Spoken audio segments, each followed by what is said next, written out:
అబ్బా జంపర్ మే బంపర్ సంక్రాంతి పోటీలకి మరొక కొత్త సినిమా ట్రైలర్ వచ్చేసిందండి. ఆ సినిమానే నారి నారి నడుమ మురారి. ఈ సినిమాలో హీరోగా శర్వానంద్ గారు నటిస్తున్నారు. ఇక ఈ సినిమాకి డైరెక్టర్ సామాజ వర్గమన ఫేమ్ ఇక రామ్ అబ్బరాజు గారు ఈ సినిమాని డైరెక్ట్ చేస్తున్నారు.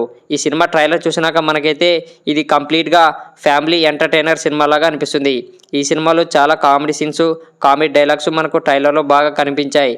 ఇక తనదైన కామెడీ టైమింగ్తో శర్వానంద్ గారు అయితే చాలా డైలాగ్ని పేలించారు అని చెప్పొచ్చు. ఈ సినిమాలో చాలామంది కమెడియన్స్ ఉన్నట్టు మనకు ట్రైలర్ చూస్తే అర్థమవుతుంది. ఇక కమెడియన్స్ అనగా సత్య గారు, సునీల్ గారు, వెన్నెల కిషోర్ గారు, ఇక నరేష్ గారు, ఇలా చాలామంది చెప్పుకుంటూ పోతే చాలామంది కమెడియన్స్ ఉన్నారు. వాళ్ళ డైలాగ్స్ కూడా ట్రైలర్లో బాగా వర్కౌట్ అయ్యాయని చెప్పొచ్చు. ఇక ఈ సినిమాలో స్పెషల్ గెస్ట్ రోల్గా శ్రీ విష్ణు గారు అయితే చేయడం జరుగుతుంది. ఈ సినిమా అయితే జనవరి 14న విడుదలవుతుంది. ఈ సినిమాకి సంబంధించిన ట్రైలర్ రివ్యూ అయితే ఇదే ఫ్రెండ్స్. నాకైతే ఈ ట్రైలర్ బాగానే వర్కౌట్ అయిందని అనిపిస్తుంది. ఓకే గైస్, ఈ ట్రైలర్ మీరు చూసారా? చూసింటే మీకు ఎలా అనిపించింది? అభిప్రాయం కింద కామెంట్ చేయండి. మన ఛానల్ సబ్స్క్రైబ్ చేసుకొని ఇలాంటి రివ్యూస్ కోసం ఇక వెయిట్ చేస్తూ ఉంటారని కోరుకుంటున్నా. Thank you.